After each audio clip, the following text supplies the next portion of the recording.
has to be addressed. You did, and what are you gonna do? Yeah. All right, let's talk football, man. We got a little bit more clarity, I guess.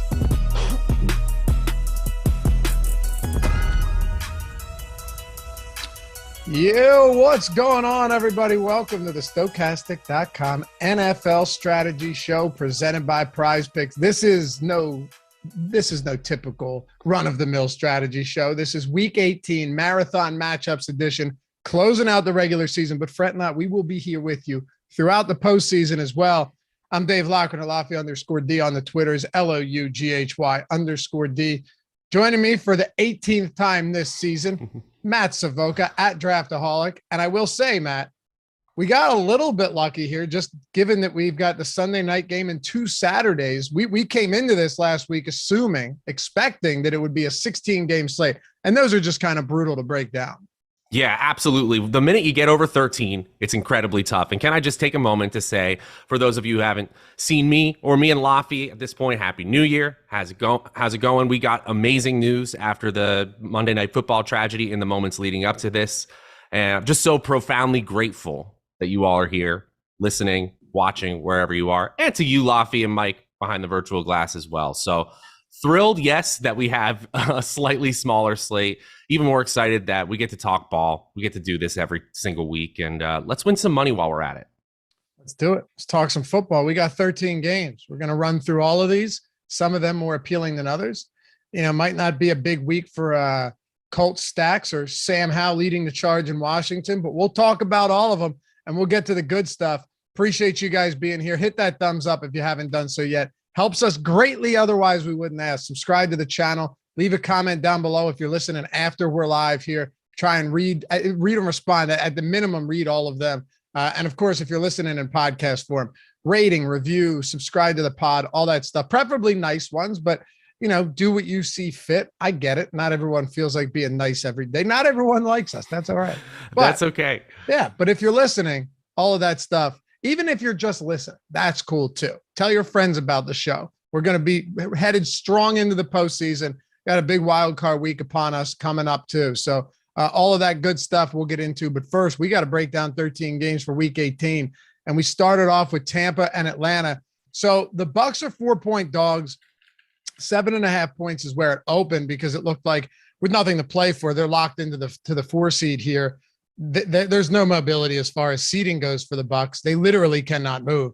But now you had Todd Bowles saying that, hey, if you're healthy, you're going to play. You had Tom Brady on his own podcast saying no game is meaningless and I intend on playing.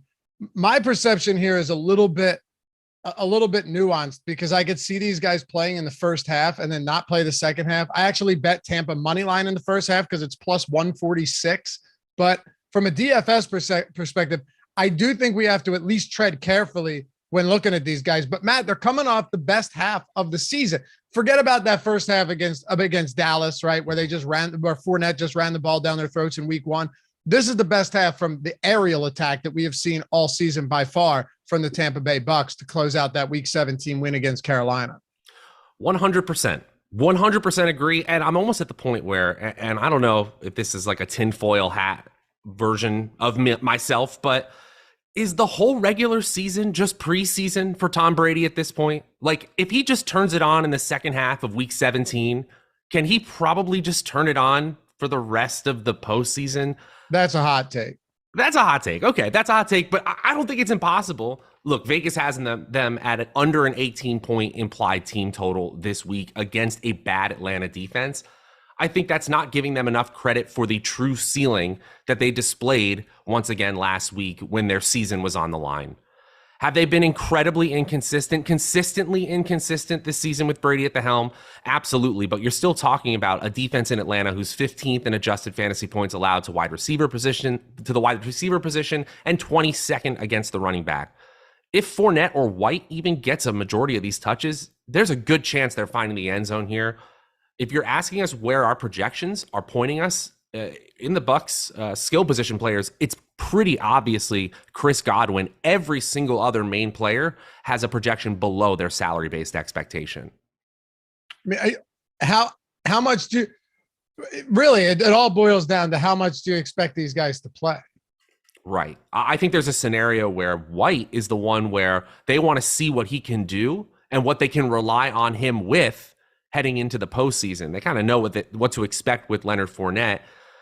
I feel like the quote you were talking about is a little bit coach speaky. Like they don't want to show their hands against a division opponent when the reality is they really don't have much to play for in terms of seeding and playoff expectations. If you want to go to a Russell Gage at 4.4K, that's fine, especially if Julio sits again.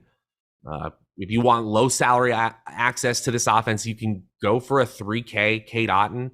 But I can also see this as just sort of a mediocre spot where, because of them rotating players in and out, getting ready for the postseason, there really aren't a lot of huge DFS noteworthy scores.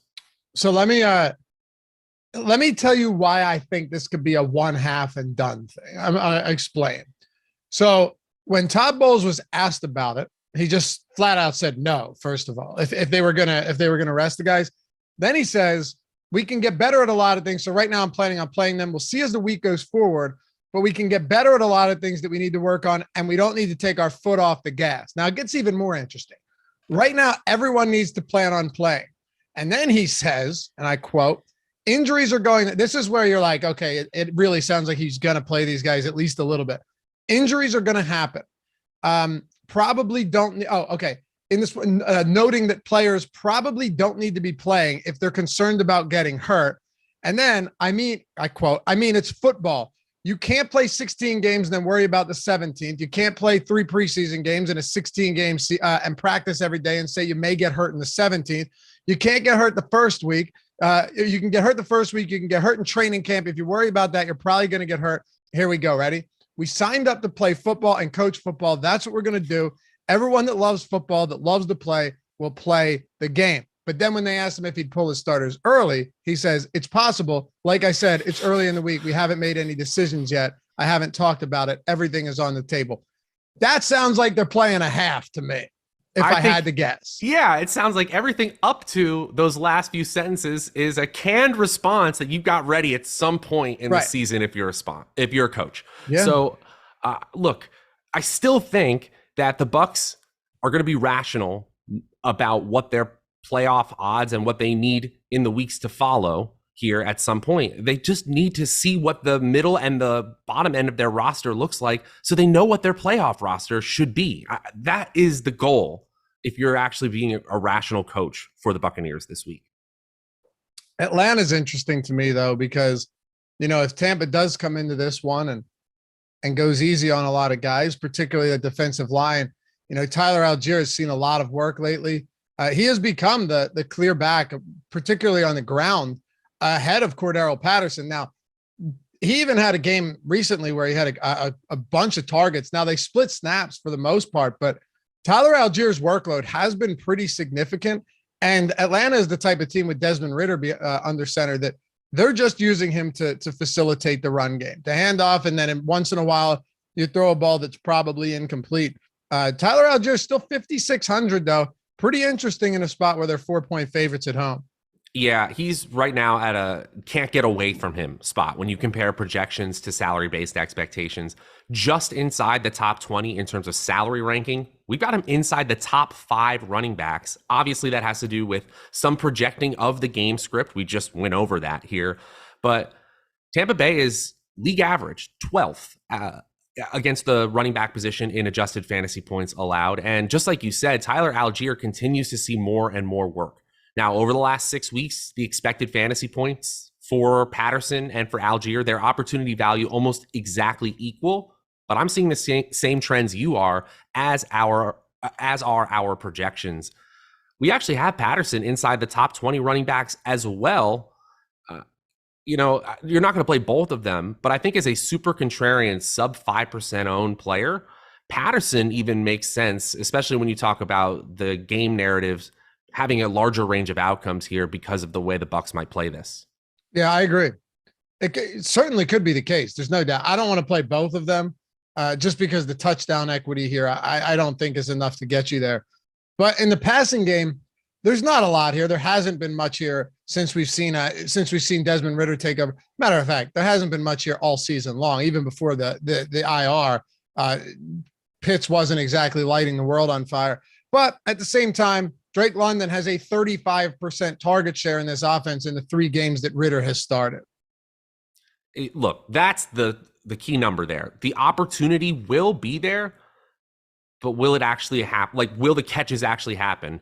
London over the last 6 weeks has -3.5 fantasy points under expected per game. And Desmond Ritter, as you would expect, arguably the least efficient quarterback on a per drive and per game basis right now. He's at -8 fantasy points below expectation per game. So that trickles down to all of the receiving options. Our median projections for these players are actually okay. Drake London's under 5K. Zacchaeus as a large field option is under 3.3. But that's where you're saving them. I think they're just large field plays because it could be under 3 fantasy points for any of these players any week. Right. By the way, you had mentioned White earlier, and we had a couple comments about that. My guess would be if these starters are sitting, that it's Keyshawn Vaughn. Yeah, they might go all the way down, especially at the running back position, the one that tends to get hit the most. And they are relying on White as well as Fournette come playoff time.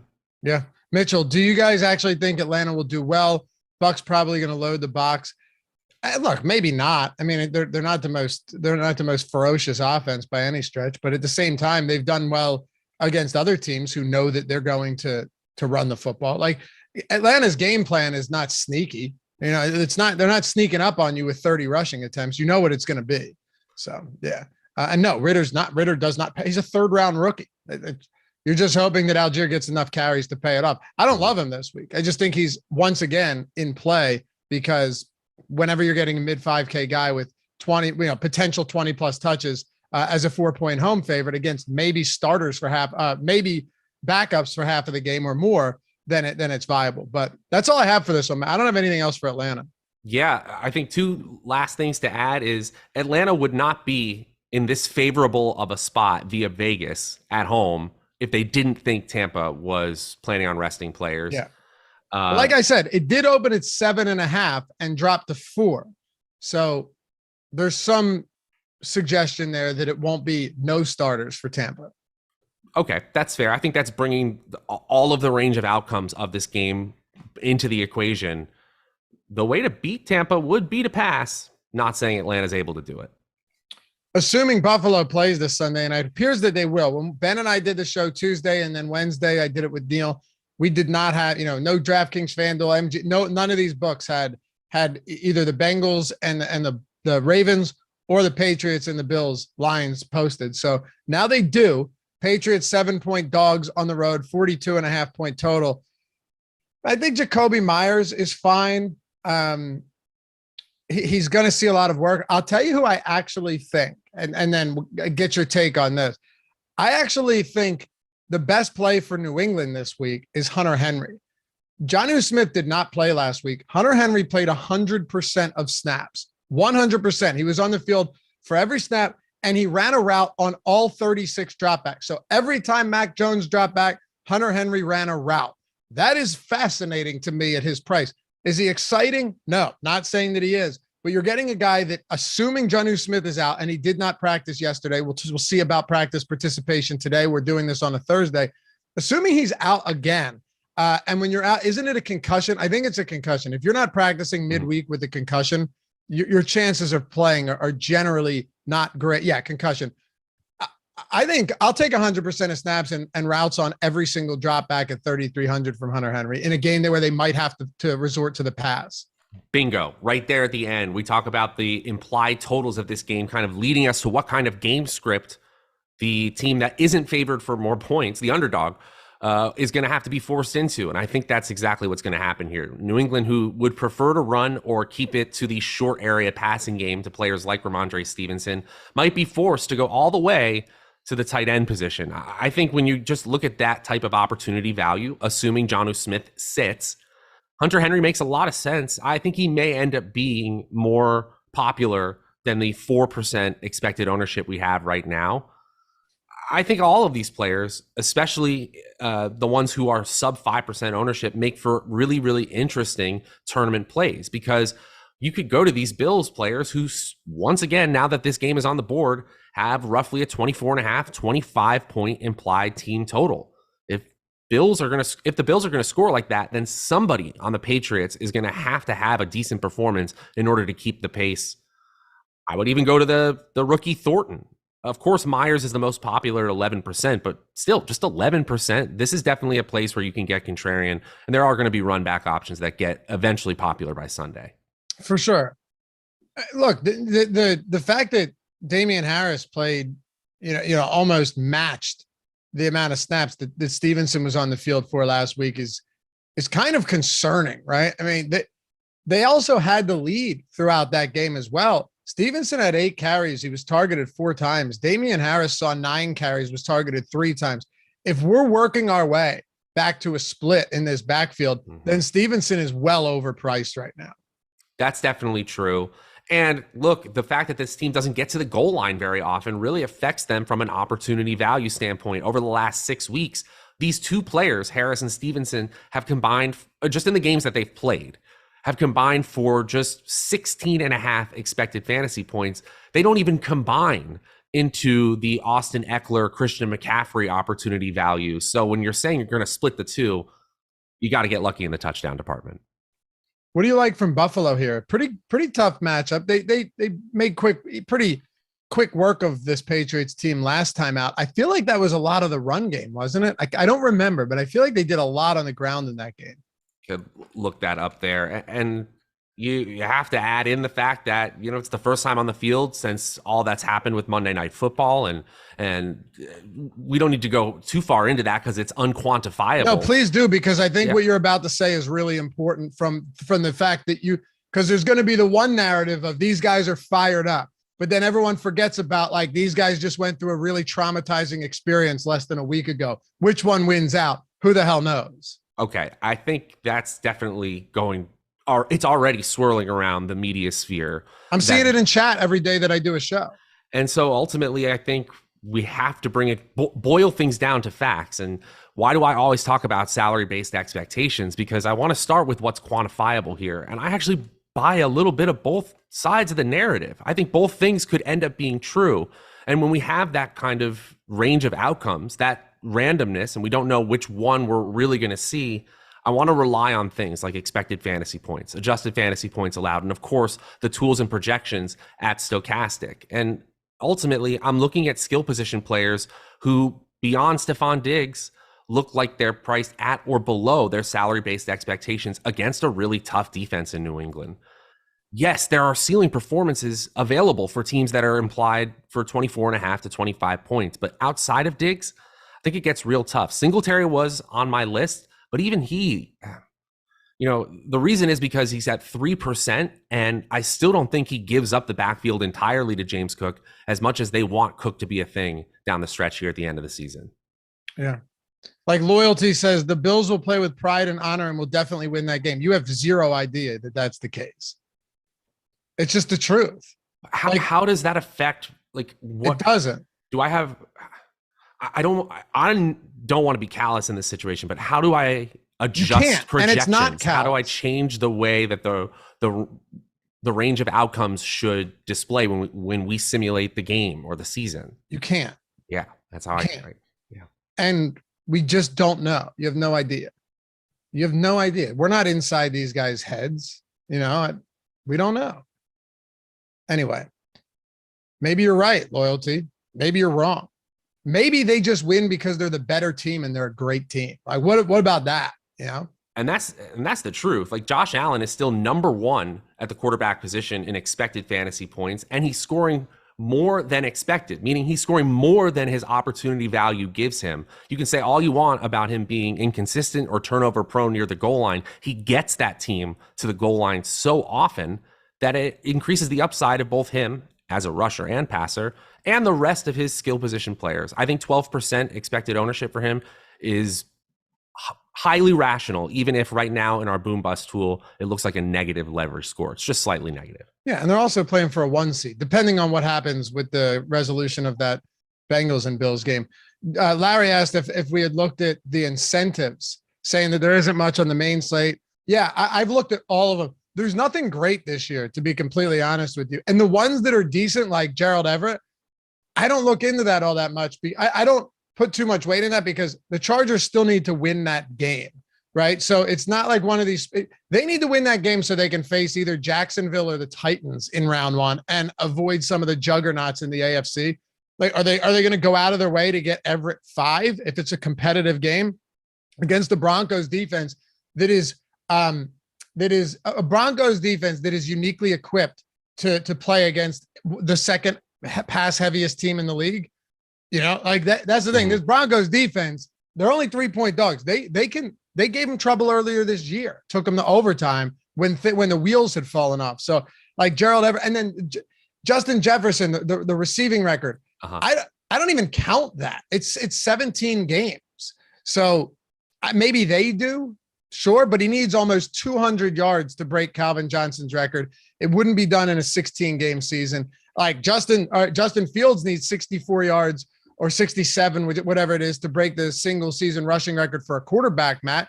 And he's not even playing this week because why risk it? There's an asterisk next to that anyway. Totally agree. The record breaking is different than the incentives to me. And one way, I was looking at this actually yesterday, is I think I'd rather bet on those types of incentives in terms of prop betting, and especially within the first or second half. For instance, if a player needs 5 receptions and they have 3 at halftime, I'll bet the over 2.5 receptions all day, because at that point, yes, I could see a coach just calling a second down pass to get this guy over the hump because you're that close. Or if someone needs like 2 catches to get over some salary hump, take the over in the first half for them. But in general, I don't want to bet on them for ceiling DFS performances, because that usually comes from a game of efficiency, not just getting to an incentive. Yeah, right. I would actually have them equal if this was week 17 of a 16 game season. If Justin Jefferson could break this in 16 games, I would look at this differently. You know what I mean? Like if Patrick Mahomes could break the passing record in 16 games, I would look at it differently. 17 games, I don't think anyone looks at it the same. Sure, it's awesome, but like these should be new records at this point. There should just be a cutoff, but whatever. Anyway, anything else you want to talk about with Buffalo? Obviously, you can go to the tertiary options, the Gabe Davises, the Isaiah McKenzies, the Dawson Knoxes of the world. None of them have projections really outside their salary-based expectations, but really you're attaching yourself to Allen and the quality of the offense more so than the quality of the game. Mike Ostry, thanks for the excellent shows the entire year. I haven't caught one of them live, but wanted to let you know they are great. Cheers, Dave and Matt. Hey, man, thank you. I'm glad you could pop in live. Appreciate that, man. Minnesota and Chicago. Man, this would have been such a great game if Minnesota had something to play for and Justin Fields was active. I would have had a lot of Fields Kmet type combos and just YOLO'd it with Kmet and hope that, you see one of those performances against a terrible Minnesota defense. But I mean, listen, the Bears are 32nd in DVOA. They're 31st in pass defense. They're 29th or 30th in run defense. They just stink across the board. Nathan Peterman starting this one. It's tough. And I know Kevin O'Connell said that he is intending on playing starters, but and that line moved from 4.5 to 7.5 back to now it's at 7. How long does he play these starters? Matt, let me just, for anyone that didn't watch on Tuesday or Wednesday, I will just give you guys a little bit of information or context regarding this spot. The Vikings can get the 2 seed, but that means that they have to win, and the 49ers as 14-point home favorites against David Blau have to lose. All right. Arizona probably has no James Conner. It's looking like they definitely have no DeAndre Hopkins. They're on a 4th string quarterback situation, and Deebo Samuel is fully practicing. Seems unlikely. So they get the 2 seed. Very, very, very unlikely. I don't know what the percentage chance is. Maybe you have that, but it's got to be super, super low. If they get the 3 seed, though, they get to play the Giants at home in the first round. So there's a little incentive there, other than having to play either the Packers, Seahawks, or the Lions. I think the Giants are probably the team you'd like to play most. Either way, they can't fall farther than the 3. They can't move higher than the 2, and it seems very unlikely they get to 2. I think you just go for the matchup because the Bears are bad at defense more than you worry about the seeding with this one. Sounds like they would be fine with where they're at in the NFC playoff picture, but I also think that there is a chance that they play to win against a division rival and they just simply don't let up, because for a team that is 12-4, firmly locked into a top 3 seed in their conference, they have a minus 19 point differential. They're one of the luckiest 12-4 teams in NFL history. And I'm not saying they're a bad team, but their bounces have been such good bounces this year. And while I don't know if it catches up to them in a game, pretty meaningless game against Chicago, I think it does eventually catch up to them in the playoffs. So I would like to see this team try to use their starters effectively in a game where they kind of mop up in a preseason way. I think Jefferson does really have a chance against a team that's 20th in adjusted fantasy points allowed to break this record, asterisk or not. We still have Dalvin Cook ahead of salary-based expectations, but we also have a large enough range of outcomes where if you wanted to get crazy and play a 2% Alexander Madison in the largest of large field tournaments, thinking they rest players, I don't think that's nuts. Or a Thielen or a KJ Osborne, who at times has popped off. And what can you say about TJ Hawkinson? He's clearly the number 2 option on this team behind Jefferson. On this particular slate where we don't have Travis Kelce, Hawkinson is number 1 at the tight end position in expected fantasy points per game. Do you feel comfortable that they play this whole game? I would say 60% chance they play the whole game. Is that a fair number? I don't know. Maybe. I have no idea. But so here is like the very, very simple back of the napkin math. If you were to do that and you would take our projections and you just multiply it by the 50% chance you would have to cut their projection in half. You would never get to these players if you use an optimizer. So you have to include the fact that them playing the full game is in the range of outcomes. And of course, when you're talking about Cook or Jefferson or even Hawkinson, ceiling performances against the Bears are most definitely in the range of outcomes. Well, there's no denying it is the best matchup on the board this week for everyone.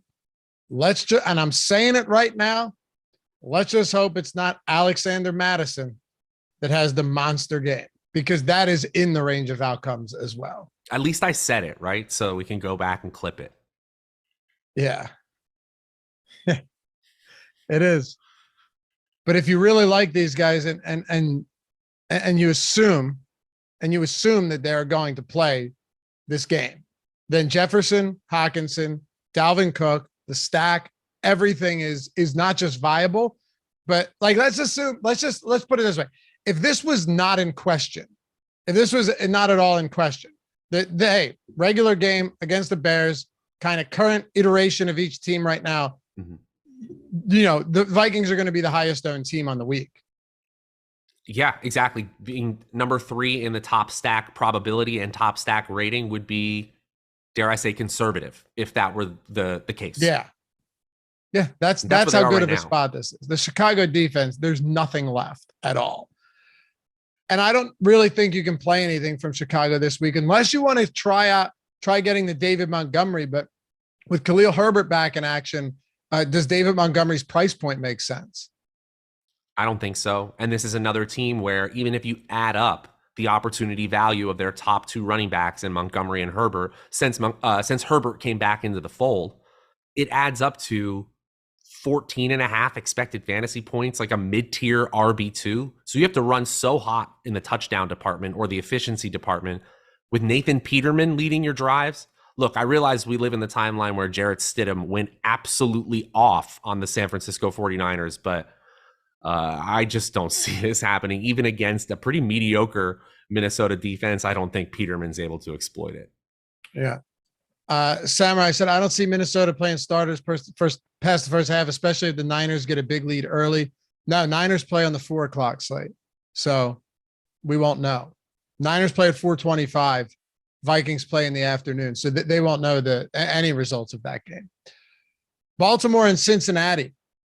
All right, so I don't think there's any chance Lamar Jackson plays this week, right? Nope, completely agree. They've been saying on broadcasts like every week that they expect to have him back next week. I know. But Harbaugh's been pretty non-committal the whole time, which is kind of funny. Like, I don't think he's been misleading, and maybe he has, but now he's like, we're going to listen to Lamar. We're going to listen to the doctors. This sounds like it could be a prolonged issue here. I mean, I don't know. I don't know in week 1 of the playoffs if he's going to be good right now. This is also what, people were concerned about with him waiting on the contract talks till after the season, because you can say what you want about the NFL's availability complex, but for the quarterback position, it really matters. And this team has been the lowest scoring team in the NFL since he left the starting lineup. I think they're averaging like 11.5 points per game. They can't score touchdowns. 17.5 point implied total this week. J.K. Dobbins is really good, though. He's a really good player. Dude, he's awesome, but I still don't know. I mean, touchdown equity, one thing, that's an issue. Gus Edwards wasn't really used often last week, so that definitely works in the favor of J.K. Dobbins. Shit, man, and Dobbins, you know what it is with Dobbins? He still only played 50% of snaps, and he's still not going to be involved in the passing game because this team is notorious for not throwing to their running backs. Mm-hmm. He has what? 1, 2. So in the last 1, 2, 3, 4, 5, 6 games he's played, he has 2 targets. In the games that he's played with Huntley, what is that, like 4 weeks now? He has 2 total targets. You absolutely need him to score, and you need 100+ yard game. It's really, really tough, right? Because there are so many ways to point to multiple ways that a player can get there for many other players in these salary ranges where just they have to run so hot. And J.K. Dobbins has the talent to do it. And I will say that if he ends up 3% owned, I'll be way over the field. Like, I can get to 10% J.K. Dobbins in a game that actually does have some shootout potential because of Cincinnati on the other side. But these passing game options, I realize Mark Andrews finally came alive and he looks very good in our tools compared to salary-based expectations, down as the 3rd ranked tight end on the board at 5,400. Outside of that, though, with Huntley in the lineup, really hard to get to a Robinson or a Jackson or even like Isaiah Likely outside the largest field tournaments. Yeah, agreed. I do like Mark Andrews this week. I like him a little bit more now too, that Deebo Samuel appears to be healthy. Because if Deebo Samuel plays, that's another piece that, sure, he hasn't played with Purdy yet, but that's another mouth to feed in a low passing volume offense that could take away from Kittle. Agreed. On the Cincinnati side, Baltimore's defense is the only reason that this team hasn't been, throttled every week, right? And hey, let's be honest, even before Lamar Jackson went out, this team wasn't exactly running it up either. They weren't exactly putting up monster numbers. Remember, they struggled mightily against Carolina. They only gave up 3 points though. 10. Okay. So then, Lamar went down in week, 13 against Denver. They've scored 10, 16, 3, 17, and 13. And amazingly, Matt, they're 3-2 over that stretch because they've allowed 16, 9, 13, 14, and 9 points over the last 5 weeks. The Ravens do not play in friendly fantasy environments anymore at all. That's for sure. And it might be a lesson as we go into best ball season as well. The ceiling of these players really tied to Lamar Jackson, and Lamar Jackson doesn't necessarily even bring players with him because he gets to those ceiling performances with his legs. You said it. Ravens are 4th in Football Outsiders DVOA against the rush, 3rd in yards allowed per carry. They're 12th against the pass. So I guess theoretically, if there's one way to beat them, it's through the air. Cincinnati will certainly try to do that. We'll see how likely they are to actually be successful. I really don't think, if you are going for Cincinnati stacks, which look good in terms of probability, I don't necessarily think you need a run back. Okay. Houston and Indy. A lot of people are probably thinking that Houston goes in and kind of just throws this game. You want to hit the Cincy side? I realized we didn't. Oh, yeah. Well, that's what I was asking you about. I thought you were done. Yeah. Oh, okay. Sorry about that. Yeah, no, I'll play any of these wide receivers. I know same circumstances. Jamar Chase, Higgins, absolutely fine. Even Tyler Boyd, right at salary-based expectations. Mixon, sub 10% ownership. I'll be above the field as well. Okay. You may think Houston comes in and they don't want to win this game, but football's weird like that, right? We've seen plenty of teams concede the number one pick just to get a meaningless win at the end of the year. But Lovie Smith did not mince words. He said, we're playing. Like, we're trying to close the season out strong, which would be pretty insane because the Bears get the number one pick if Houston wins this and Chicago loses. And then, being that they're probably not drafting a quarterback, the Bears could just get a massive haul to set them up for the future. They'd get a massive haul for this number one overall pick for teams looking to land a Bryce Young or something. Like, that's really significant here. But I'm not convinced. And this moved through 3 as well. It's at 2.5 everywhere now. I think Houston plays. They're going up against Sam Ehlinger and company without Jonathan Taylor. Ngakoue just got sent to the IR. Like, Houston could win this game. The question though is, like, they have no Dameon Pierce. Brandon Cooks is the one guy that I may have a little bit of interest in, but for the most part, this game is not that appealing from a DFS perspective. If we want to add one more player to the mix, I think Chris Moore. I was looking at players who have increased just their total opportunities from 2021 to 2022, who aren't rookies or weren't dealing with major injuries last year. It's like Mac Hollins and Chris Moore as the 2 wide receivers who have seen like a 50+ opportunity upside compared to last year. We have him way ahead of his wide receiver 48 salary-based expectations at 4K. And Indy's defense is really not that strong anymore. Look, their secondary is the best part, but they're still just 10th in adjusted fantasy points allowed to the wide receiver position. And it's not like Chris Moore is going to see Gilmore on the other side every play or anything like that. I think that's a solid option if you want to go away from Cooks, who I just think the team might be a little bit done with. Though he's on the field, it's hard to really see. He's Brandon Cooks. You know how he gets there. It's hard to see those 2021 10 target, 12 target games in this spot. Agree with that. Now, he is definitely cheaper, right? Like, he opened the season at above 6K. He hovered north or at 6K through week 7. And then his price, this is the lowest, this is the cheapest he's been all year at 4,800. So I think it's baked in. That's baked into the price tag. He's seen 16 targets over his last 2 games. He's just not producing a ton. I think he's fine, honestly. I don't love him, but right now there's not a ton of value out there. Cooks to me isn't terrible. I don't mind the Texans defense either. They actually have a pass rush that's in the top half of the league. The Colts can't protect the quarterback. You know, can Ehlinger move a little bit? Sure, but this could be another long day at the office for him in the backfield. Like, I think the Houston defense is actually fine in a 38-point total game. On the Colts side, though, what do you really look towards here? Pittman needs 115 or so yards to get 1,000. That incentive is nice, or that milestone is nice, but it seems very unlikely. If Matt Ryan was in, I might look to Jelani Woods if Granson was out, but I'm not excited about this back. And then maybe you like Zach Moss, another kind of decimal back type guy. Is he in play for you this week? What's Zach Moss? What's his real ceiling potential? Because his median projection compared to his 5.2K salary on DraftKings looks pretty darn good. We can get him inside the top 15 running backs when you just add up the opportunities and then compare that to just a 5% expected ownership. That looks pretty solid.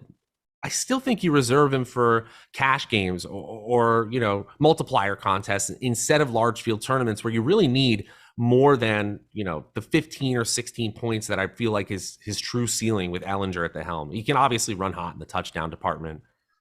Pittman is also one where I'm a little bit skeptical of the fact that we have his projection ahead of salary-based expectations, but that's, again, when we're looking at the target share, it might not be pretty, but he might actually get enough for it to work. I can't believe I'm saying this, but Houston is now up to second best in the NFL in adjusted fantasy points allowed to the wide receiver position. Part of that is because wide receivers don't have to go off against them as much as you'd think, but they're actually much, much easier to beat at the running back position or on the ground. For sure. Hey, Philip, good call. Hit that thumbs up, guys, if you haven't done so yet. Help us get there today. It's the final show of the regular season. I think we can talk Jets in Miami here, another ugly one. But before we do, shout out to our sponsor, Prize Picks. Lovely sponsor, fantastic site. And the best part of all of this is they said, and we said, hey, you guys got the first match $100 deposit bonus. That's pretty sweet. We want to sweeten the pot, though, and give whoever signs up at Prize Picks using the link in the description and the one in chat. Otherwise, we can't identify you. And unfortunately, we cannot take your word for it. Take no offense. We want to give everybody a free month of Stokastic Plus Platinum, $120 value right there. Everything on the site. For those of you who have been wanting to get in the game, maybe you're smaller stakes players, smaller bankroll, you haven't been able to take advantage of it. You're like, it might not be worth it for me, even though I see all the Hall of Fame segments. I see everyone rocking the avatar, winning and shipping tournaments, but I can't do 120 right now for the month. No problem. Because if you have $10, get in on Prize Picks. That's the quickest way in the door. You're getting all of the sports that we have, all the tools for every sport, including the brand new awesome lineup generator for football and basketball, all of our, ownership, boom bust, top stack tool, player projections. All of our showdown tools, which are incredible. The lineup builder, if you're hand building and three maxing, all of that good stuff is over at Stokastic for every sport that you can pretty much imagine. So check it out. Just use the link. And while you're at Prize Picks, actually check the site out because it's sick. You're just building lineups, kind of like parlays, but with player props. No juice on either side, just the over or the under. You can mix as many sports as you want. They now got the 6-player lineup where if you hit 6, you 25x your entry. If you hit 5, you 10x. And unlike a traditional parlay, you guys have heard me say this before, you still 2x if you hit 4 of 5. You still make money back on 3 of 5. So not only do you have a shot of winning big money each time you build a lineup and submit it, but you're also helping to sustain your bankroll and not just at another book, a parlay, you hit 4 or 5, boom, you're done. Thank you for showing up. We'll see you tomorrow. In this case, 2x on a 4 or 5. Beautiful thing. So check it out. Use the link. Get your free month. Join our Discord. Use all of our tools and hopefully stick around after you win some money getting the free month of Stokastic. Link to Prize Picks in the description and it's in chat. All right. Let's keep it going here, Matt. We move on. All right. So we hit on 5 games so far. Now you got the New York Jets and Miami Dolphins. Skylar Thompson looking like he's going to start this game. But from the Jets side, putrid performance against the Seattle Seahawks last week. I'm still tempted to go back to some Garrett Wilson, maybe a little Conklin, maybe a $3,500 Corey Davis, even though it probably burns me. Me too. I firmly planted my flag on Mike White, saying he might actually be a good quarterback. Going into last week's putrid performance, with just 3 starts under his belt in 2022, he was actually leading the NFL in pass yards per game. Believe it or not, that's not the case anymore. Nearly hit the sub 50% completion percentage mark, but still managed 240 passing yards and 5.2 yards per attempt. So I would say if there's any silver lining, that even with clearly Mike White's ribs affected, they still had a level of competency that you can't say that this offense had with Zach Wilson at the helm. They still have touchdown upside. Garrett Wilson still has top 10 wide receiver upside. And if you want to go to a player like Corey Davis or Elijah Moore or even Tyler Conklin in a large field tournament, or attach yourself to a White Wilson stack, it's not outrageous. Miami's defense is not strong against the pass. They're 27th in adjusted fantasy points allowed to the wide receiver position. And that's pretty much enough for me. They may not have as much to play for as Jets fans would hope, but I still think there's upside here, and White's going to be sub 3% owned. I'm with you across the board. However, I'm perfectly fine just fading this backfield. Absolutely. I tried to say that this was going to swing back to Bam Knight, but now you've got 2 other players in the fold, Michael Carter, Ty Johnson, and it all adds up to, again, the 3 of them adding up to a player like Austin Eckler or Christian McCaffrey in terms of opportunity value and expected fantasy points per game. On Miami with Thompson came in relief of Teddy Bridgewater, who had dislocated that pinky finger, who he's doing like ball handling drills, but last I saw, so yesterday, he still wasn't throwing. This is, again, for those of you guys jumping in late on a Thursday, that'd be weird for you to jump in late live and me have to explain to you what day it was. For those of you watching after the fact that may have missed it earlier in the show, this is a Thursday.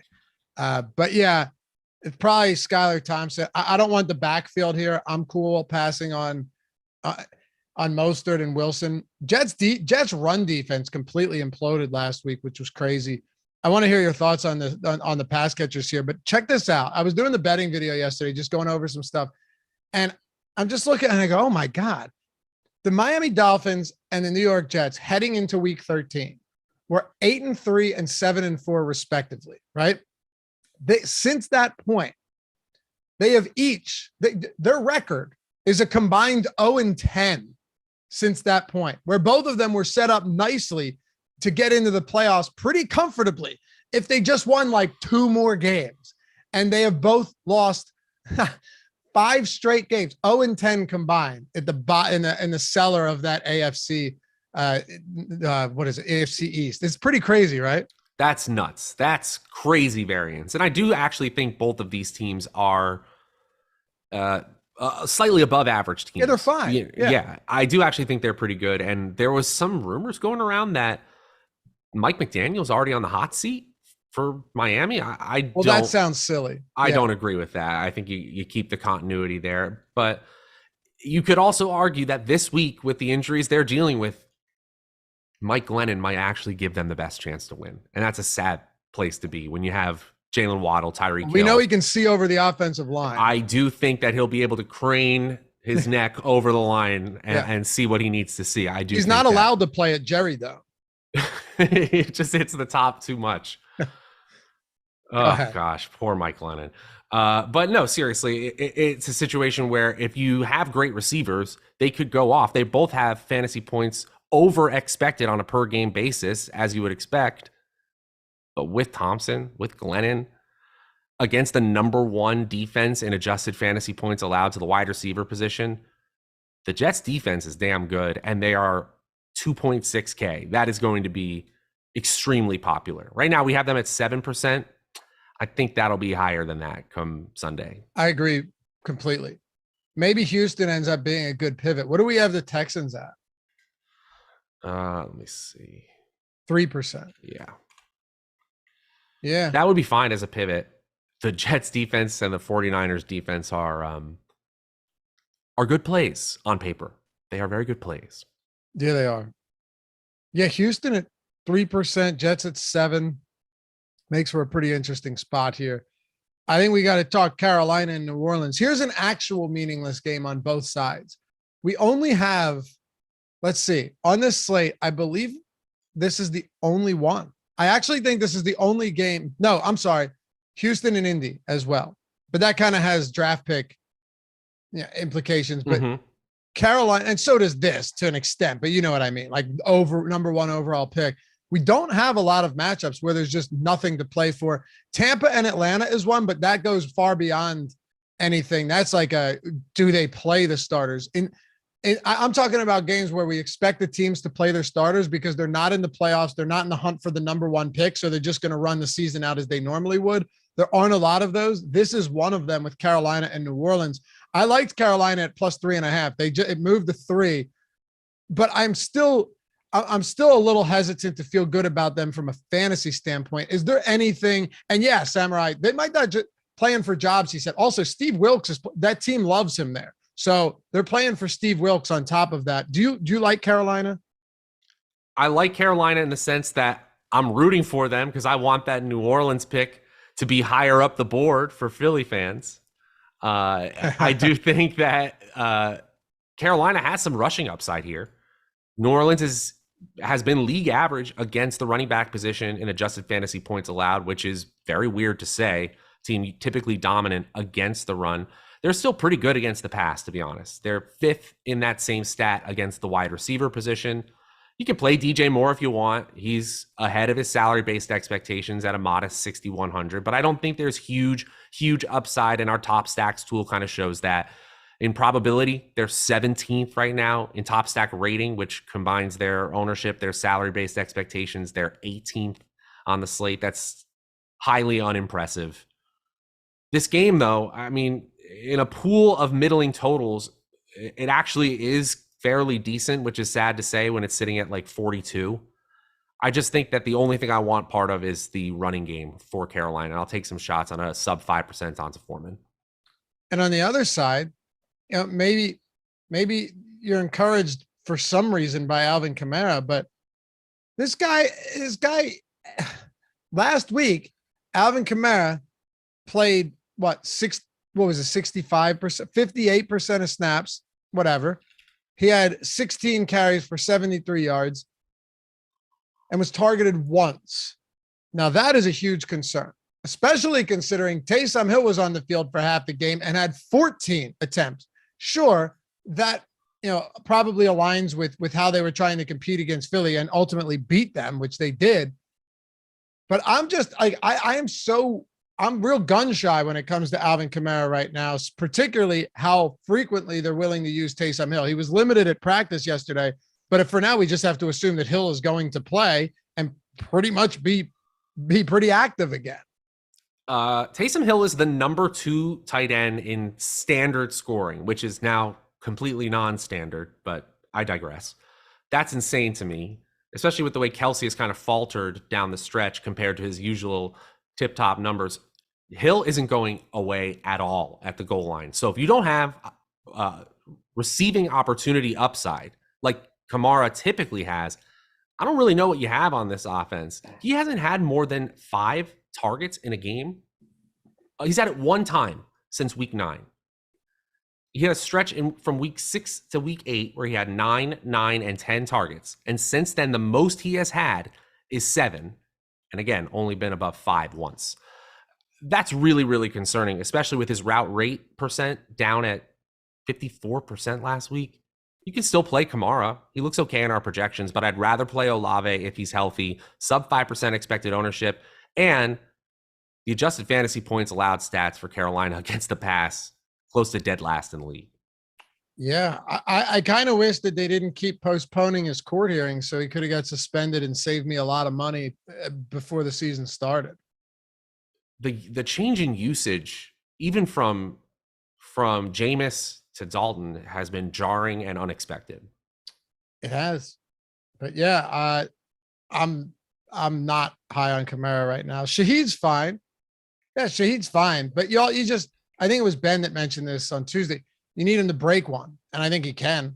We've seen him break some long plays. Almost scored last week. Got tripped up close to the goal line. No problem there. But aside from that, this game pretty unappealing. My expectation is it's also pretty low scoring here. Let's actually move on then. Let's talk about the next game that we've got up: Cleveland and Pittsburgh. Man, Pittsburgh is still live for the playoffs, barely, but they're still hanging in there. There is a path for them to make the postseason. So this game is meaningful. It is not meaningful for Cleveland, but in a divisional game, man, we've seen so many spoiler games come out with the meaningless game team end up winning in the AFC North. A lot, like that happens. It seems every year that one of those where an AFC North team can get in and their opponent with nothing to play for comes in and beats them. Deontay Johnson didn't practice yesterday. He should play. That's really the only injury news to speak of here. But I got to tell you, the only spot I really like from this game, and it's mostly based on salary and usage and a good matchup. The only spot I really like here is going to be Najee Harris. Yeah, I think Najee Harris looks really good this week. We got him inside the top 8 in terms of our median projection. He's RB 15 on DraftKings at 6,100, just 12% of your salary cap this week. I honestly think that 12% ownership projection, that might go up, but I think it's too low, so I would get it. Cleveland is a little bit better than they were midseason against the running back position, but they're all the way up to 26th in the NFL. They're much easier to run against. Our projections say that you can actually play Pickett this week in our top stacks rating tool, in just that rating stat that combines both the probability and the other factors like salary and ownership. Pittsburgh's top 3 right now. I don't know if that is as high as I would rank them, but it just shows you that Cleveland's defense is exploitable and that this game actually has some not only meaning, but some upside potential, more than you might think in an AFC North that has typically been low scoring all season. For sure. Cleveland's secondary has improved, though. I absolutely agree.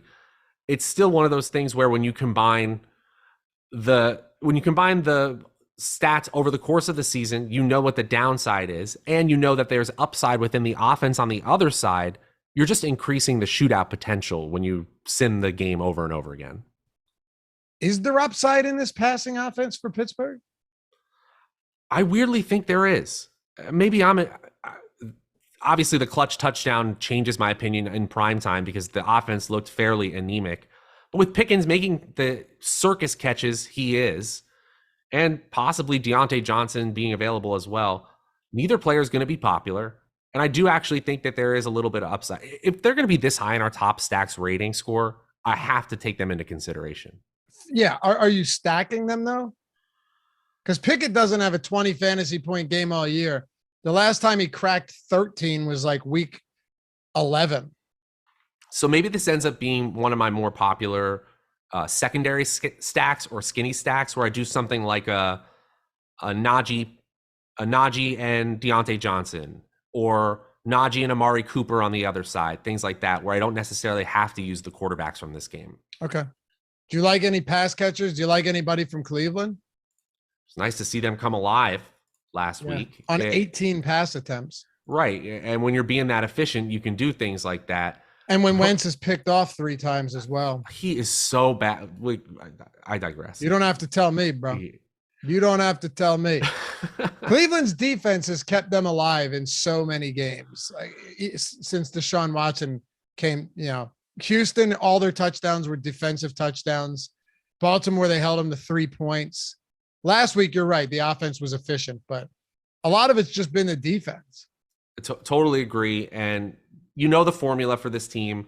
They want 100 yards from Nick Chubb in the last 3 weeks. It's been 99, 102, 116. And, as someone who was watching Red Zone, it was kind of shocking to see how strong of a game Amari Cooper had on 4 total opportunities. He's getting 116 yards. And so, no, Pittsburgh's defense is not as bad as Washington's secondary for sure. But there's still upside here with Cooper and Donovan Peoples-Jones in tournaments. They're mid-tier in our top stacks tool, but I will take some shots, especially in that skinny secondary stack manner I was talking about. Let's move on. New York Giants on the road at the Link against the Eagles, 43-point total, 14-point spread. Brian Daboll's been tight-lipped about this, so we don't know what's going to happen, but the line would suggest that some starters may be rested here. Does that result in Tyrod Taylor getting the start here and Matt Breida and Gary Brightwell being your running backs? All your wide receivers are backups anyway, so we'll see how that plays out. Maybe my man gets I don't even know if he's on the active roster. Maybe they bring up Khalil Pimpleton. I mean, just so we can say his name, wouldn't that be exciting? Who knows? But for the Giants, as it stands right now, I honestly don't think until we have some idea of what Brian Daboll's going to do, other than speculating and saying what we do if he does this or if he does that, I don't think we can do anything with a team right now that has a 14.5 point implied total, has already locked up the 6th spot and has nothing to play for. We've talked about it already earlier in the show. When we say teams are playing preseason style, we can mean one of 2 very distinct things. One, they're just playing everybody. They're spraying and praying with their skill position players and sometimes even their quarterbacks. So on a main slate where other teams aren't doing that, we would never, ever choose those people unless we're talking about the very largest of large field tournaments. That's kind of where we're at with the Giants. The other alternative we can get to, if it comes up this week, sometimes one running back is the only healthy running back, and a team in preseason mode will just hand it off 35 times. It doesn't look like we have that going on for the Giants whatsoever. Every single player, except for randomly Gary Brightwell, has a projection below salary-based expectations for the Giants, and we have a total of 13 fantasy-relevant players, meaning 3 expected fantasy points or more. It's going to be a mess. Yeah, it might just be a Khalil Pimpleton day. It should be a Khalil Pimpleton day. It should, yeah. Every day should be. I agree. With Philly, though, they actually have something to play for here. I do not mind getting to some stacks, assuming Hurts is out there. Now, of course, there's some questions. He's missed 2 games. Does he come? Is the shoulder okay? Is the shoulder okay? Is he accurate? We don't know. That is important. Do they get up early and rest some starters in the second half? Again, we don't know. I'm probably getting away from the backfield here only because Sanders has been limited back-to-back weeks in practice. And I mentioned this to Neil yesterday. There's so many ways that Nick Sirianni can just go, look, we have Gainwell and Scott and a good offensive line. We don't need Sanders to get – hell, they won't give Sanders 20 carries when he should be. So in a spot where they really don't need it, I think that is a spot that worries me. The easiest spot to get away from and rest is definitely at a running back position when these guys are all running behind a good offensive line. Yeah, so Miles Sanders is the most popular of this group of skill position players, and especially of the top 3, I think he's the least likely to go off. Me too. So Hurts, if you look at our projections, he is that dude this week. We got him ahead of salary-based expectations despite being the quarterback 2 in salary rankings at 8.2K on DraftKings. When we run the Sims right now, he's in the optimal lineup way more than the expected ownership. And that's trickling down to his receiving options as well, even though we know he's got rushing upside, of course. A.J. Brown, not too expensive at wide receiver 5. Devonta Smith, a little expensive at wide receiver 9, but I'll take my shots, especially when in the top stacks tool, they're the number 1 team right now in rating and probability. This team could go off against the Giants. Yes, it could be a sludge fest like a late division game can be. I think this team gets ready for the postseason in a big way. I even like Goddard as well. Me too. Over the last 5 weeks, Devonta Smith is the wide receiver 3. A.J. Brown is the wide receiver 2. There have been some massive games there. Kind of pick your spots or pick your poison when it comes to this passing game this week. I agree with you, including Dallas Goedert. I'm not as high on the backfield. I mean, Sanders is cheap, but they actually really need to win this game. And this is not a Minnesota situation where it's like, okay, you finish, if you lose, you finish, or even if you win and San Francisco wins, you finish 3rd. That's the lowest you can finish. If you finish 2nd, that's the highest you can finish. This is 1st or 5th. For the Eagles, Matt. That's a huge drop if they were to lose this game. It's absolutely worth shooting for. And even if the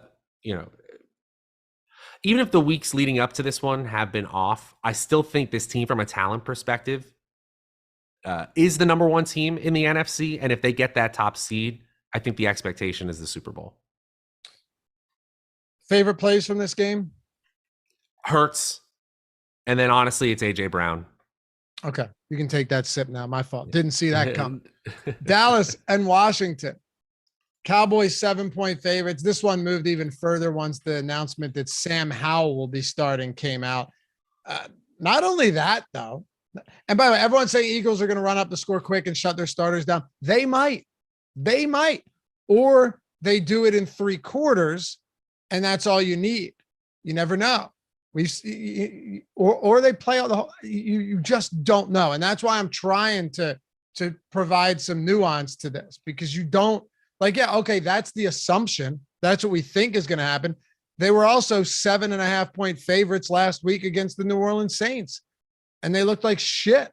I know it's Hurts. I get it, but do they not let Hurts run in this game? Do they say stay in the pocket? I don't know. Does Lane Johnson's absence make a difference? I don't know. We don't know. And look, anytime we say this is why I like the passing attack of a certain team, you can obviously take the contrarian approach. You can say, oh, those people are saying the passing attack is more likely. Well, then I'm going to go for the rushers. That's not a bad way to play things at all when you're trying to be unique in a large field tournaments. We're just trying to give you our takes about how teams might handle things so that you're prepared come Sunday. Exactly. And Adam Baummother said it best. Yeah, it's not automatic that an NFL team can KO a team by halftime. Yeah, even if the starters sit, weird shit happens.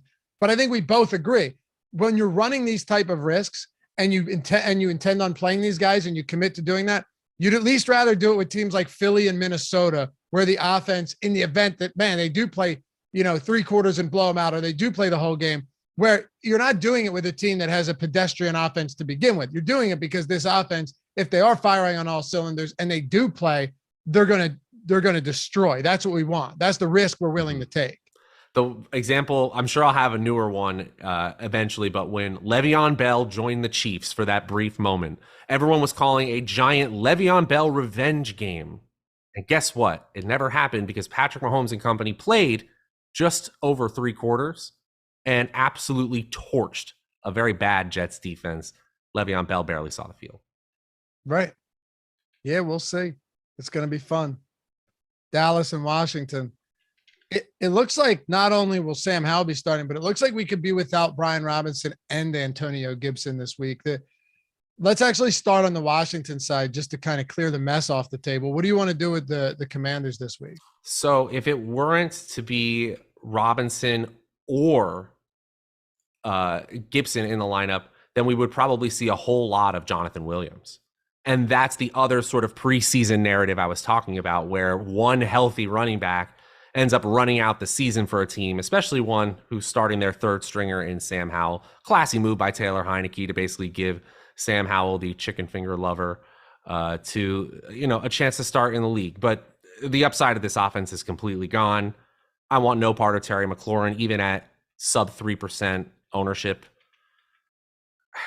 I guess Curtis Samuel is an off-the-wall tournament option, looks viable at 4K. I'm probably not getting there. Me neither. The pass catchers too, it's ugly because Washington already can't protect their quarterback. And now you have one of the better pass rushing teams that can get to the quarterback in Dallas that's going to be coming at you all game. Why would they not? Like, relentless, don't let up. That seems to make a whole lot of sense. Just put Howell under pressure all game. Washington's one of the easier spots to kind of get away from here. 17-point implied total. If Robinson and Gibson both sit, I think you could make an argument for minimum salary, basically minimum salary Jonathan Williams, especially given that he's been involved in the passing game, which is intriguing to me. 5 targets last week, 3 the week before that. If he's going to be involved in the passing game and he's going to get the large majority of work, I'm okay with him at that price point, even on a bad offense. But that's it for me. What about Dallas for you? Yeah, he probably becomes a cash game running back just from a value perspective. Yeah. Hey, good to see Tony Pollard back at practice. This team needs his explosiveness come the postseason. This is a team where if you add up the opportunity value of their 2 running backs, Zeke and Tony Pollard, their combined expected fantasy points is much bigger than a running back 1, showing you that Dallas's offense in general is capable of getting not necessarily 2 running backs in the same lineup to the very top, but I do think a sub 3% Elliott and Pollard are very interesting for tournament play. CeeDee Lamb looks fine as well. And in the top stack probability, Dallas is top 6 right now, but they look overpriced essentially. So that means they're not unplayable, but in our rating right now, they're outside the top 15 stacks right now. Favorite plays from Dallas? And let me ask you this. Do you intend on having a lot of Dallas this week? I will probably use the field as my guide, but I will probably be over the field on Lamb, on Elliott, and I'll probably be just slightly over on Pollard if he really is just 2% owned. All right. We got 3 games to go here, making nice time, getting in everything we can, which provides me an excellent opportunity to tell you guys that if you didn't take advantage of the 3 free days of all of our NFL tools, you're an idiot. No, I'm kidding. Actually, you're not an idiot because I reached out and said, hey, we got to extend this. 3 days for football is not the same. It's not the same as basketball, baseball when it's happening, hockey. They happen every day, not football, especially now that we have no Thursday night football. We extended it to 5 days. The link is in the description. Mike can throw that in the chat as well. What does that mean? I'll tell you. Everything that we have for NFL is free to you for the first 5 days. So now not only are you getting an extended look and more opportunity to win more money and check out all of our tools for almost the entirety of the week, but if you do it today on a Thursday, that means you're getting all of Saturday. So you're getting the main slate on Saturday, plus the showdown slates on Saturday, all of our showdown tools. You're getting all of Sunday, plus Sundays. This is the best Sunday in the week to play heavy on the afternoon slate because there's the most afternoon games of any week of the season. So you got that and the main slate for Sunday and Sunday night football as well. All of Saturday, all of Sunday, every single slate, tools for all of that. No better time to check it out. So it's Thursday now, you go, or maybe you're watching on Friday, even set doesn't matter. You're watching now, you're going, all right, well, I can take advantage of it by signing up today, prep myself, familiarize myself with the tools, start building lineups around them, start using the new lineup generator that they have for NFL or the lineup builder, all that stuff, and then be ready going into Saturday and Sunday and have all of the tools for all of those slates. I mean, can you ask for more than that? It's entirely free, especially if you already signed up on Prize Picks or BetMGM, where if you deposit $10, you're getting 2 free months by just simply putting $10 on a bet. That's in the description as well. That's the best one, but not everyone has access to MGM. Not everyone's a new user. That is the best one by far, hands down. If you have MGM access, you're signing up. It takes a minute and you have $10 and you put it down and you get 2 free months, and the entire bet, even if it's lost, is risk-free. So you get it back in free bets. That's the simplest. But 5 free days to anyone else looking for that. We got you right there in the description, and we'll see you over there. All right, let's talk about the Chargers and the Denver Broncos. Kind of a weird game because I do think the Broncos are equipped defensively to put up some numbers here. Sorry, not numbers, to make this a little bit more difficult of a spot in the passing game if the Chargers refuse to commit to the run. You were spot on. I loved the call last week. I was talking about you earlier in the week that you were spot on with Eckler being a solid pivot at fraction of the ownership off of McCaffrey. They finished with the same number, but the point stands. One was like way lower on. I still think Eckler's a great play here. I'm not enamored with the passing game for the Chargers, which has kind of been inefficient this season against a great secondary, even though they need to win this game to lock up the 5 seed. LA has something to play for here. Yeah, absolutely. And they're very interested based on the media appearances I've seen this week from the Chargers. They're very interested in locking up that 5 seed because then they can play that AFC South division winner, which I feel like they can beat straight up. So Denver's defense, the only thing that has worked all season long, they're much better against the pass right now than they are against the run, if you look at the stats. So I would go back to Eckler. We just got to talk about the elephant in the room that compared to his projected ownership, the optimal lineup percentage in our boom bust tool looks terrible. One of the lowest leverage scores you'll see. He looks like he's 10% more owned than our Sims put him in the optimal lineup. You don't see that very often for a top tier running back. I'm not sure I feel that strongly that he's a bad play. Keenan Allen has a projection ahead of salary-based expectations. I think you can go there, but I also think there's a reason why this team has a fairly low implied total. There's a risk of ruin that you don't usually see for a team that's a locked up playoff team. How much do you like Eckler? In the sense that I'll probably be below the field. I don't love him, but there's no way I'm playing none of him if I'm playing even just 5 to 10 lineups this week. I got to take one shot because he has true RB1 30-point potential, which he showed off last week.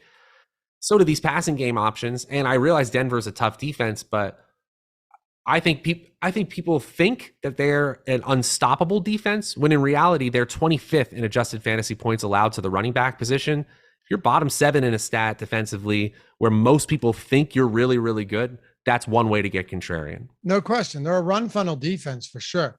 Maybe not to the same extent that some other teams are, but they're definitely a run funnel defense. And we've seen some big rushing performances against them this season. And of course, when you're looking at Kansas City dropping 300, Mahomes dropping 300 plus yards on him, whatever, right? Like that's going to happen. They did pick him off 3 times back in week 14 though, but they can get carved up on the ground. Whereas they're far more proficient at slowing down the aerial attack. I like Eckler. I do. He had 16 targets against Denver earlier this year. So many outs for him, right? Because if the between the tackles running is working for the team, they can give it to Eckler. Like that's not his MO, but they can do it. But if that's bottled up, they'll swing it outside to him, get him in the open field. You can pivot to Allen. You can pivot to Williams. I don't really want much Josh Palmer. I'd rather go to Gerald Everett at 4.1K. I also think you could go to the Chargers defense as well. We'll see what Russ looks like here to end the season, but Yeah, I don't know what to expect from Denver offensively. Not to get ahead of ourselves here, but how much more do you like McCaffrey than Eckler? Because he's at 23% right now. Eckler's at 13. I don't like McCaffrey twice as much is the only thing. I agree. So in that ownership tier expectation, we have players like Cam Akers, who we haven't talked about, Tyler Algiers, who is in a totally different salary tier. I think Eckler once again is a really interesting pivot. I wish he were a little bit lower in salary, like closer to that Dalvin Cook range, but I once again think that he has upside here. It's not point chasing to go right back to the well. Yes, and that's a good point from Larry. Aren't the Chargers locked in if Baltimore loses? I think they are. Oh, I actually didn't know that. Yes, they are. So that could change. See, that could change a lot. That could also mean that we start betting the overs on Gerald Everett to get those 5 receptions for that $250,000 incentive. Like if this game is meaningless, that's your perfect incentive type game. Agreed. But at the same time, oh God, this is gonna suck. Like if this game, actually no, this is why it's a 425 and they're all 425 and not 405 to give ample time to make sure that these games conclude prior to the start of the late wave of games. We could be looking at a situation where they've locked up the 5 seed, Matt, by the time that this game kicks off. That's really interesting. You wonder if a team like the Chargers, you wonder if any team can really just say, if we're locked in, we're going to preseason mode, and you do that within a half an hour. I still think you see the starters for a small amount of time. I probably get way below the field on all of them, except for like your tertiary options, like an Everett or a Palmer, if they have their seating locked up by the time the game starts. Great late swap availability where you can probably move ahead of some dead lineups this week. Yep. And a couple of people mentioned that they're already locked in. They lock in. They needed Baltimore to lose one of their last 2 games, but the Chargers needed to win out, or Baltimore to just lose both of the games. So I do not believe they did clinch already. Jake, if you want to pull it up and show me where that's the case, I'm happy to listen. I do not believe that is the case. They need to win this game or Baltimore loses first. So yeah, we'll see. And good call, Brandon. If that's the case, then Eckler is best at the flex. Yeah. I mean, if you're or you just leave 400 on the table to get to McCaffrey. The only thing is, like, if you're playing him at the flex, that means you're forcing in 3 running backs just to make that happen. So it really all depends on what your build looks like. Yeah. Especially if we end up with like a chalky running back available to us, like a Jonathan Williams, who's just going to get pure touches. It might end up being a 3 running back week, making Eckler at the flex an easy option. There are multiple ways to play this. It's yet another time where, because it's week 18, the range of outcomes are very high. But as we saw last week, the ceiling is still there for Eckler. Yes. And thank you, Mike, for putting that on the screen. No, I understand. No. I understand. The Chargers are locked into the playoffs. We're talking about the 5 seed here, which is very important because that means that they're the 5 seed in week 1. They go in short road game, but they're facing either Tennessee or Jacksonville. I'm not sure you want to face Jacksonville right now, but you'd rather face Jacksonville over potentially playing the Bills, Chiefs, or Bengals. Any team would rather do that. So yes, this game, very, very meaningful, but it might not be. Man, I love week 18 when we're getting stuff like this. It's a mess, but it's fun. And, it is one of those seasons where it feels like the teams that are in this spot, in this make it or break it week, they're actually teams that are good. Whereas last year it was like the Roethlisberger Steelers and the flailing Chargers or Raiders who almost tied and both made it in. And amazing. Like they fell on their face into the playoffs. These scenarios are a little more interesting to me. Do you like anything from Denver? Because I might see myself getting a little Latavius Murray this week. But if what if the Chargers lock up the 5 before the game starts? Then I think a Denver running back just running out their season makes a whole lot of sense. Yeah. It might be Latavius. You could also go to a super low owned Chase Edmonds. Both of them, because of pure volume expectations, have a projection ahead of those salary-based expectations. You only need 16 points for a 3x value on a player like Murray. He's going to have to find the end zone. Chargers are almost exactly league average against the running back position. I guess he's my favorite. Judy and Sutton aren't completely out of the equation, but it's only because our top stack stool has them as a solid value stack, not necessarily because I think they have true slate breaking upside. Right. Yeah, they're tough for me to get to this week. I had some interest in Judy last week. He disappointed. He was targeted a lot, but he averaged like 5 yards per reception, which was brutal. You know who I will throw out there? If you guys are looking for just like a straight dart throw at dirt cheap, Albert O. Glad you mentioned him. Yep. What's that? I'm glad you mentioned him. Go for it. Yeah, because who's the interim coach there? Jerry Rosberg, I think. Yeah. He basically said, I don't know why Hackett wasn't using this guy. Like, just came out straight and said, he's like, I don't know why we weren't using this guy. Like, he has concentration issues and stuff like that, but he's super athletic. And, you have Greg Dulcich on the IR. Albert O, Aquabunum, I just call him Albert O. It's a lot easier. 3 receptions at 6 targets, 1 touchdown last game. He was on the field at more than any other tight end, 53% of the time. It doesn't feel great, but if you're going all the way to the bottom here, and actually the Millie Maker winner in the high stakes Millie last week, Utica had Jelani Woods with 4 fantasy points because he was a sub 3K tight end that essentially let him get to everything else. But ultimately, you're talking about a tight end that is going to be used more often. And he ran 26 routes last week. That's enough for me at 2,900. Great call. Yeah, Jerry Rosberg, that's how all of my 10th place best ball teams this year feel too. We don't know where Albert O has been all year. It's a great call. And remember, 6 targets on this Denver team, the way that they don't pass the ball, that's going to compete for the top overall target getter on the offense. Jerry Jeudy and Courtland Sutton, when active over the last 8 weeks, have averaged exactly 6.7 targets per game apiece. The volume just hasn't really been there. And the Chargers have crept up to 3rd best in the NFL in adjusted fantasy points allowed to the wide receiver position. I'd rather take that shot on Albert O at that low 2.9K. All right. Anybody else, or should we close it out with the final 2 games? I think we can close this one out. These 2.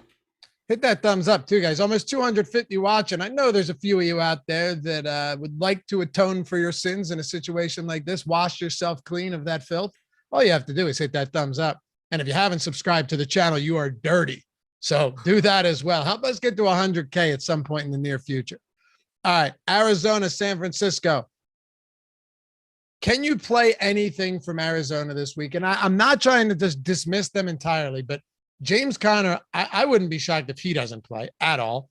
DeAndre Hopkins is out, and David Blau is your starting quarterback. So maybe you're looking at like a Trey McBride or something, but I'm looking at last week's game where you had Jared Stidham go nuts against the Niners. They had allowed one other 300-yard passing game this year. It was to Patrick Mahomes. Okay, they had not allowed any other passing games more than 275 yards. This is the second best passing performance San Francisco has allowed all season long. To me, that's more of an anomaly. It's an exception to the rule. I think they come here and stomp Arizona at home.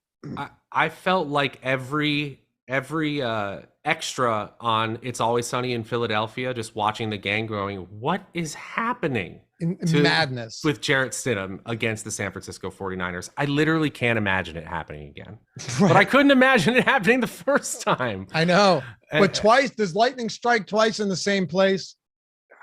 Maybe. San Francisco's defense is excellent. Excellent. And they still ended up winning that game. And David Blau's really not good at quarterback.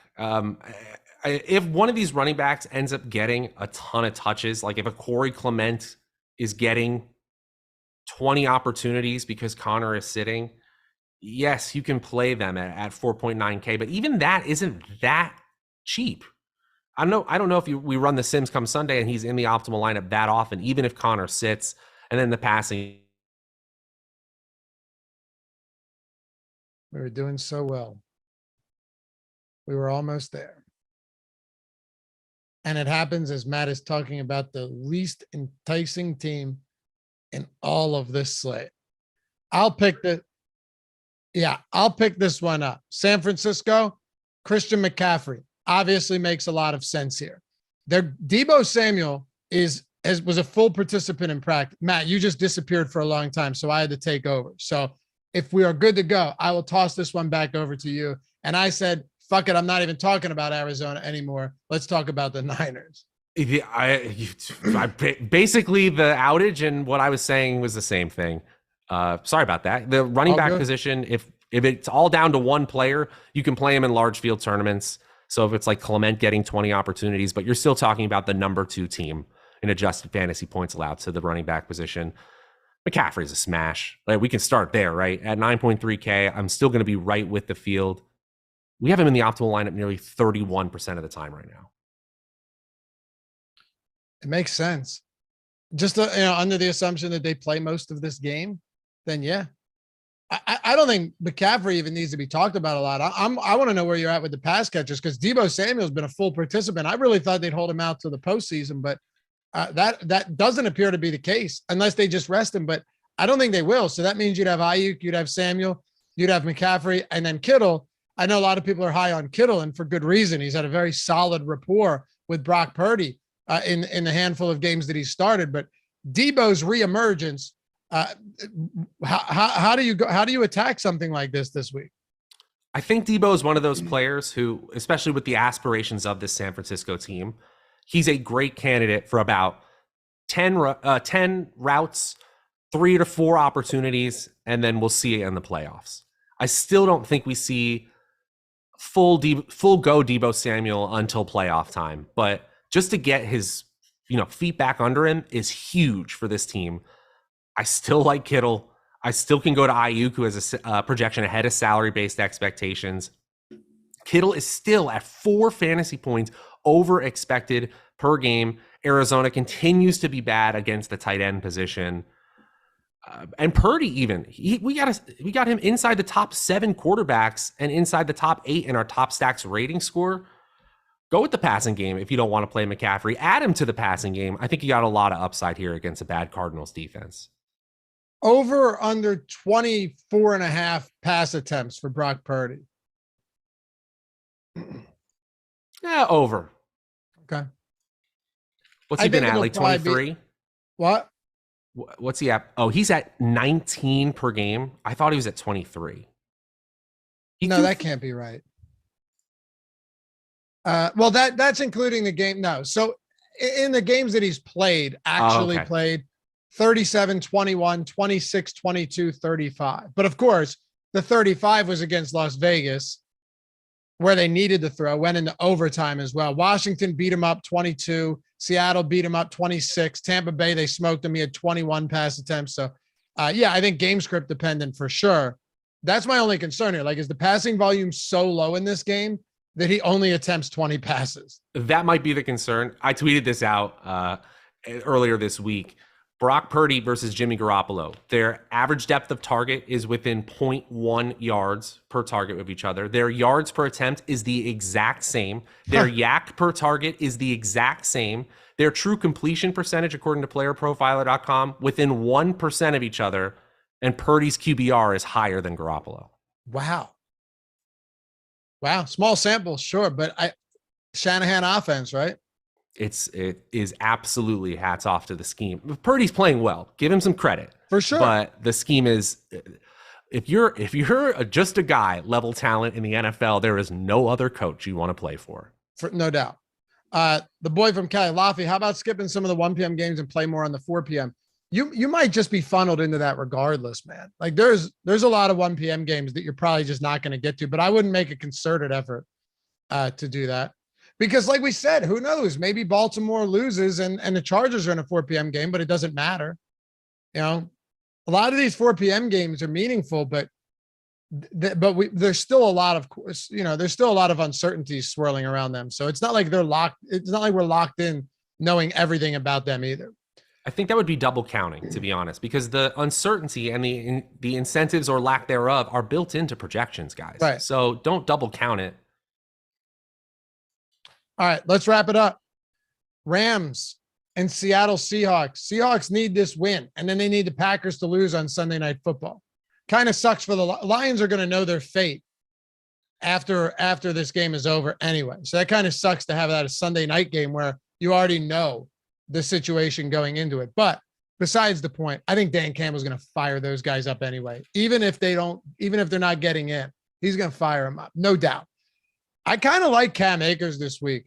He's just getting so much opportunities, playing 75+% of snaps every week. Seattle's run defense is clearly inferior.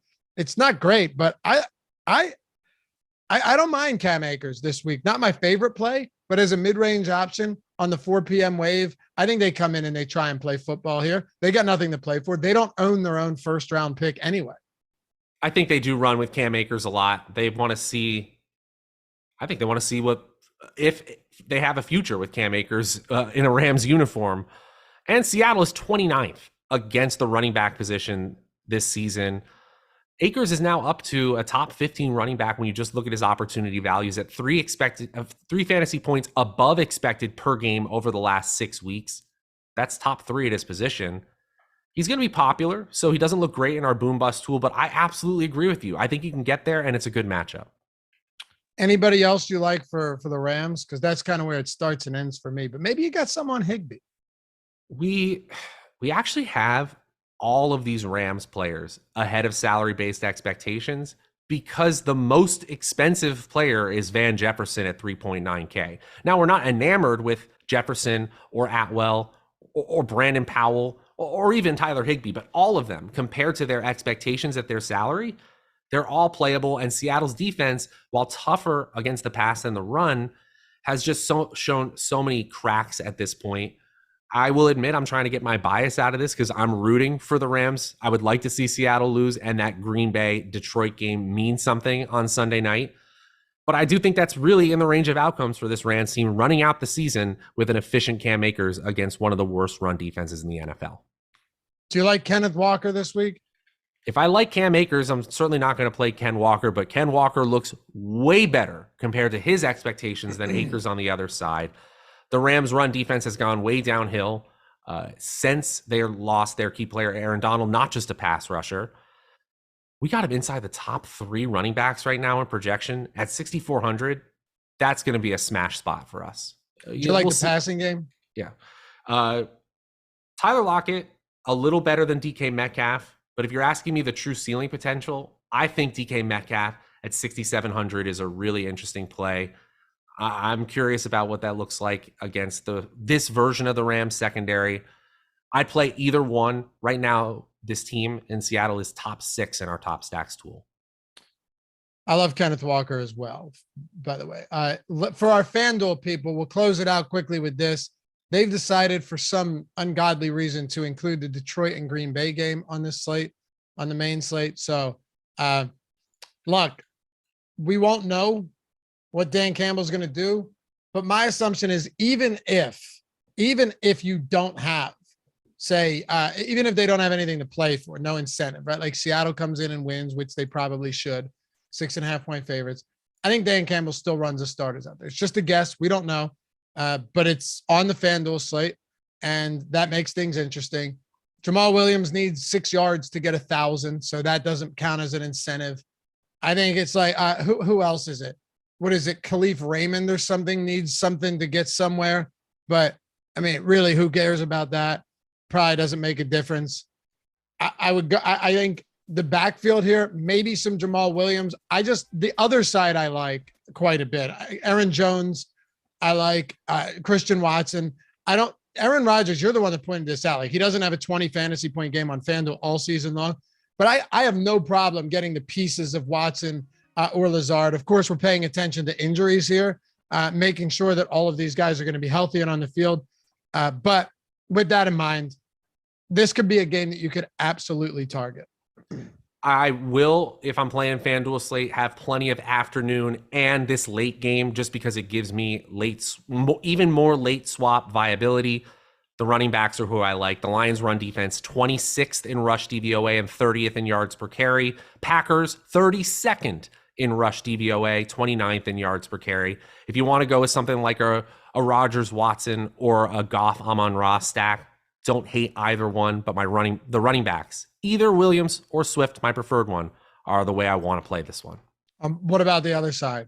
Absolutely fine with Aaron Jones, but if I'm good with Aaron Jones, then if you want to, in a large field tournament, pivot to Dillon, you can always be fine with that. He's got touchdown upside every week. And look, this game's got serious shootout potential. The Packers are implied for nearly 27 points right now. Absolutely. Hey, appreciate you guys. It's been an awesome season.